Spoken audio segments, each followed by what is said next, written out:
स्वागत है आप सभी का हमारे चैनल श्वेता रिएक्शन में। तो कैसे हैं आप सब? आई होप आप लोग बहुत अच्छे होंगे और अपने पेरेंट्स के ख्याल भी काफ़ी अच्छे से रख रहे होंगे। तो आपको हमारा रिएक्शन कैसा लगता है? प्लीज़ अगर आपको अच्छा लगे हमारा रिएक्शन तो जल्दी से सब्सक्राइब किया करिए, लाइक किया करिए, शेयर किया करिए। हम ये देख रहे हैं कि पहले जो बहुत लोग बोलते थे कि आप इस पे बनाइए, बहुत सपोर्ट करेंगे, लेकिन कोई सपोर्ट नहीं मिल रहा है। तो लेकिन जितना भी सपोर्ट मिल रहा है आप लोगों का वो भी बहुत है। Thank you so much. ऐसे ही सपोर्ट करते रहिए और जल्दी जल्दी से इस फैमिली को और इंक्रीज करिए, क्योंकि सब आपके ऊपर है। तो थैंक यू सो मच एक बार फिर से। तो हमारा जो आज का रिएक्शन है वो है जो हमारे जितने भी मुस्लिम भाई बहन हैं या जितने भी लोग हैं वो उनका रोज़ा होता है, वो 30 दिन का होता है, 1 महीने का होता है। तो वो रोज़ा रखने से हमारे बॉडी में क्या इफेक्ट आता है, क्या उसके बेनिफिट्स हैं, तो इसके बारे में वो रिएक्शन है। तो चलिए देखते हैं कि क्या है इसके बेनिफिट्स। Let's get started. अस्सलामुअलैकुम दोस्तों, मैं हूं अली रज़ा और आप देख रहे हैं AR नॉलेज।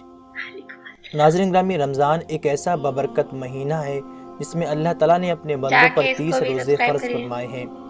रोज़ा एक ऐसी इबादत है जिसका बेहद अजर व सवाब है। एक तरफ जहां रमज़ान के रोज़े हमें गुनाहों से पाक करते हैं, वहीं दूसरी तरफ नाज़रीन इसके बहुत से जिस्मानी फ़ायदे हैं जिनका आम लोग तसव्वुर भी नहीं कर सकते। नबी करीम सल्लल्लाहु अलैहि वसल्लम ने इरशाद फरमाया कि अगर बंदों को मालूम होता कि रमज़ान क्या है तो मेरी उम्मत ये तमन्ना करती कि काश पूरे साल ही रमज़ान होते। दोस्तों, इस्लाम एक ऐसा मुकम्मल दीन है जिसने इबादत के साथ साथ इसमें साइंसी फ़ायदे भी रखे हैं। आज हम आपको नाज़रीन रमज़ान के उन साइंसी फ़वाइद के बारे में बताएंगे जिनसे बहुत कम ही लोग वाकिफ़ हैं।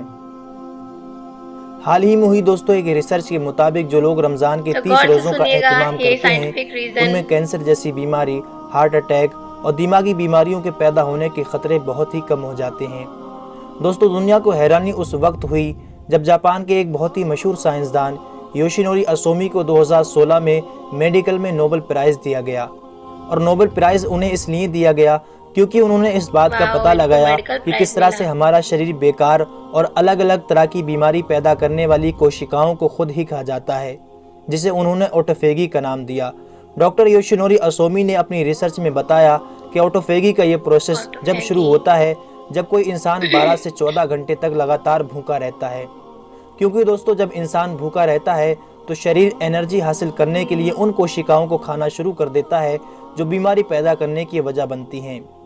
डॉक्टर योशिनोरी असोमी के मुताबिक जब आपका जिस्म भूखा रहता है तो उस भूख की शिद्दत की वजह से आपके जिस्म में मौजूद जहरीले खुलिये और जरासीम ख़त्म हो जाते हैं। उन्होंने बताया कि कैंसर की वजह से आपके जिस्म में मौजूद सेल्स और कोशिकाएं कमज़ोर हो जाती हैं और उनमें ज़ख्म हो जाते हैं। ऐसे में जब आप भूखे रहते हैं तो भूख की शिद्दत की वजह से आपका शरीर इन कमज़ोर सेल्स को खा जाता है और उनकी जगह नए सेल्स आपके शरीर में आ जाते हैं। और जब ये अमल कई दिनों तक चलता रहता है और आप लगातार कई दिनों तक भूखे रहते हो तो आप में मौजूद कैंसर जैसी बीमारी धीरे धीरे ख़त्म हो जाती है। योशिनोरी असोमी से जब लोगों ने पूछा कि उन्हें कितने दिनों तक भूखा रहना चाहिए तो उन्होंने जवाब दिया कि अगर साल में आप 20 से 25 दिन भूखे रहते हो तो आप कैंसर समेत दीगर कई जिस्मानी बीमारियों से महफूज रहोगे। और जैसा कि नाज़रीन आपको मालूम है कि रोज़ा 12 से 14 घंटे का होता है जिसमें ना ही कुछ खाया जाता है और ना ही पिया जाता है। और हमारे शरीर में ऑटोफेगी का ये प्रोसेस पूरे 1 महीने तक चलता रहता है, जिसकी वजह से नाज़रीन होता ये है कि पूरे साल भर के जितने भी बीमारी पैदा करने वाले सेल्स हमारे शरीर में होते हैं उन सब का पूरी तरह से सफाया हो जाता है। और 30 दिन के रोज़े रखने से हमारा पूरा शरीर पूरी तरह से साफ़ हो जाता है, मानो जैसे एक नया और साफ़ सुथरा शरीर मिल गया हो जो बीमारियों से पूरी तरह से साफ़ हो चुका है। लेकिन दोस्तों, इस्लाम ने आज से 1400 साल पहले हर मुसलमान पर 30 दिन के रोज़े फ़र्ज फरमाए। कुरान पाक में अल्लाह ताला ने रोज़े रखने का हुक्म इन अल्फाज में दिया है, ऐ ईमान वालों, तुम पर रोज़े फ़र्ज फरमाए गए जैसे तुमसे पहले लोगों पर फ़र्ज किए गए ताकि तुम परहेज़गार बन जाओ। सूरह अल-बकरा आयत नंबर 183। और इसके बाद नाज़रीन रोज़ा रखने की हिकमत इन अल्फाजों में बयान फरमाई, और अगर तुम जानो तो रोज़ा रखना ही तुम्हारे लिए ज़्यादा बेहतर है। सूरह अल-बकरा आयत नंबर 184। ऐ मेरे प्यारे रब्बे करीम, आज हमें समझ आया कि मोमिन पर रोज़े फ़र्ज क्यों किए गए और आज मुझे इस हदीस पाक की भी समझ आ गई जिसमें नबी पाक सल्लल्लाहु अलैहि वसल्लम ने इरशाद फरमाया, हर शय की ज़कात होती है और जिस्म की ज़कात रोज़ा है। सुबहान अल्लाह, मैं कुर्बान जाऊँ ऐसे सच्चे दीन पर जिसने इबादत के अंदर भी बीमारियों का इलाज रखा है। दोस्तों, हमें उस रब्बे करीम का शुक्रगुजार होना चाहिए कि उसने हमें रमज़ान जैसी अजीम नेमत अता फरमाई है। और आखिर में दुआ है कि अल्लाह ताला हम सब को रमज़ान जैसी मुबारक महीने की कदर करने की तौफीक अता फरमाए। आमीन सुम्मा आमीन। इसी के साथ दोस्तों आज की हमारी वीडियो का इख्तिताम होता है। वीडियो पसंद आने की सूरत में इसे लाइक और ज़्यादा से ज़्यादा अपने तमाम दोस्तों को शेयर ज़रूर कीजिएगा। और अभी तक आपने चैनल को सब्सक्राइब नहीं किया है तो चैनल को ज़रूर सब्सक्राइब कीजिएगा ताकि आने वाली तमाम वीडियो की नोटिफिकेशन आपको मिलती रहे। मैं मिलता हूँ आपसे नेक्स्ट वीडियो में। अपना रिश्तेदारों और गिरदुनबा के तमाम लोगों का बहुत ख्याल रखिएगा। जब तक के लिए अल्लाह हाफिज़।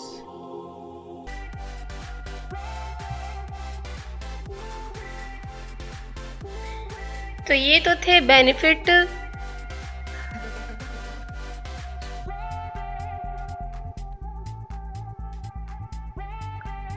थे बेनिफिट कि 30 दिन का जो रोज़ा रखते हैं जितने भी हमारे मुस्लिम भाई बहन हैं, उसका बेनिफिट क्या होता है।